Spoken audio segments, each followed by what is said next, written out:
Hello everyone, welcome back to the channel. The sudden fall of Israel IDF Supreme Commander right after a high-level meeting on Gaza has triggered shockwaves across the military and political establishment. This development is not only about one man stepping aside, but about the wider implications it creates for Israel's defense structure, its ongoing operations, and the perception of stability at a time when tensions with Gaza remain at their peak. The situation is drawing serious attention because it points to deeper issues within Israel's military and political leadership that are rarely visible to the public. On the outside, the incident looks dramatic and destabilizing.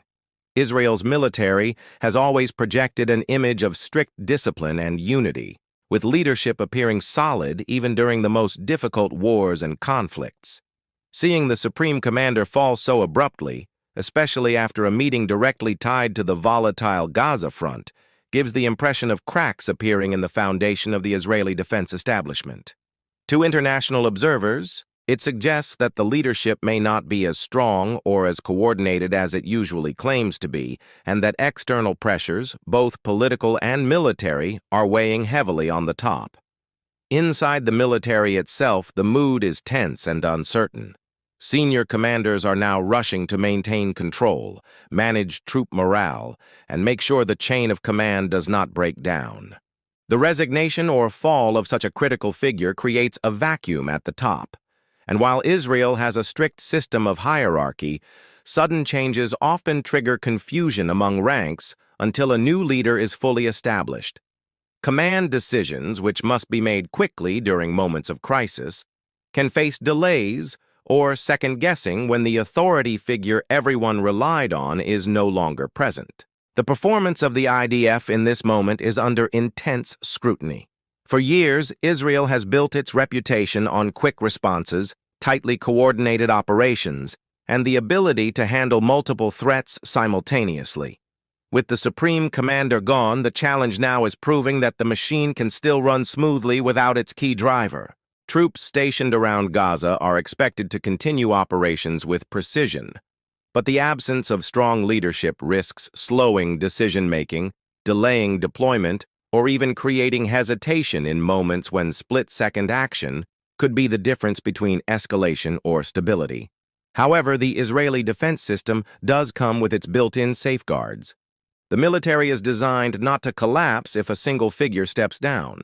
Backup structures, emergency protocols, and advisory councils exist precisely for these scenarios.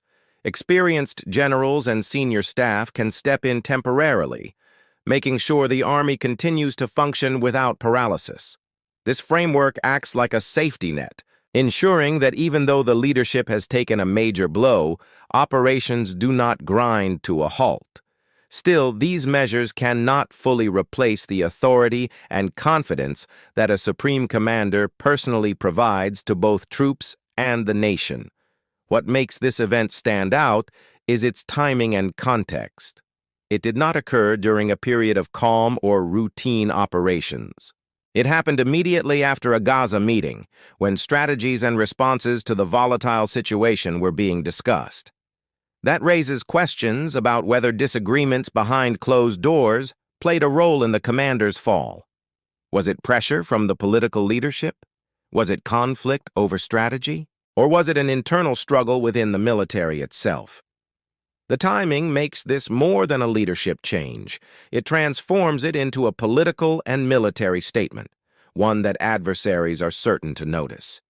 The price of this event is measured in political capital and security risks, rather than money. For Israel, the immediate cost is the perception of weakness. Losing a top commander while in the middle of dealing with Gaza will likely embolden opponents, who may see this as a moment of vulnerability. For the political leadership, criticism will rise over how such instability was allowed to take root, especially in such a critical role. For the military, troop morale could suffer, as soldiers look to leadership for confidence and guidance. International allies, too, may question the reliability of Israeli command when sudden falls like this occur at the highest level.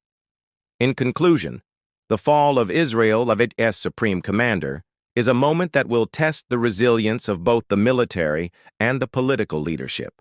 On the surface, it shows turmoil. Inside, it reveals an urgent scramble to re-establish order.